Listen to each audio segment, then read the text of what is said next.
once you are done carving on your block, you're going to use these registrations for printing on your final nice paper. You'll get 5 sheets of these. And the objective is to get 3 good prints out of the 5 that you print. So you get 2 that maybe you got a little ink on the outside of the paper or something like that. Now with printmaking, traditionally there's more space on the bottom of the paper once you have printed. So you all have the same size block. If it is vertical, you will use this registration on 4x6 paper. If your image is horizontal, you will use this registration in 6x9 paper so that that image can be at the top of that paper. So here is how the ink setup is the same as I mentioned before, and you could pull a couple good 2, maybe 3 prints off of the ink slab before you need to add more ink. If you have any of the rubber bits in the ink slab, you need to clean it off. So there, occasionally you'll get some shavings in there.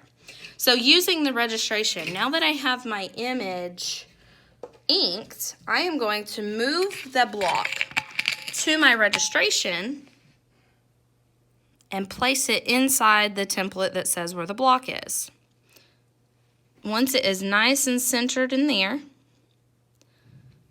I will align my paper over the top where it says the paper goes. What this does is, since I can't see where the block is if I'm turning it over, then I will be able to print my block on the same spot of my paper every time. And I'm going to pull 2 off of this. So I'm going all the way around, trying to keep the paper in the same spot, and sometimes that's difficult. You get 5 chances to get 3 good ones. This one is very under inked, so that tells me I need to add more ink to my ink slab. So back over here. You don't have to clean it off after every time just to add ink, unless the ink starts to get dried and kind of messy in there, but it would take a while for that to happen. So I'm going to just go for it again. Remember, 6 to 12. And then 3 to 9.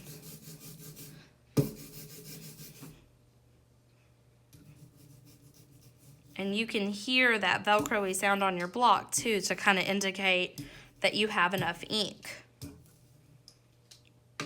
Spray your ink side up. Block back onto the registration. If you have ink all over your hands, then you're likely to end up with that ink on your paper. So before you print again, you would need to wash your hands. If you get ink all over something, find where it came from before you print again. Because getting ink on the edges of your paper makes for bad craftsmanship. So I like to just kind of firmly keep my hand on there so my paper's not moving around. And apply pressure all over the block so that I know that at least in that area, that ink is going to come off of the block and onto my paper. There we go. Now I have ink everywhere that I need it to be. So I would continue doing that as many times as I need to. And for in most cases, we're going to do additions of 5. Or additions of 3, but you're going to do 5 prints to try to get 3 good ones. Once you are done, the last step for prints, after you've modified and all that stuff, is we put a credit line at the bottom, and that's just tucked right underneath the image. You put your name, the title, and how many prints there are. Let's say in mine, I'm only doing 1 good one, so that is 1 out of only 1 that is existing. I'm going to sign my name, the year, if you want, and then a title over here. For mine, I'm going to put it in parentheses. We'll just call it Boo.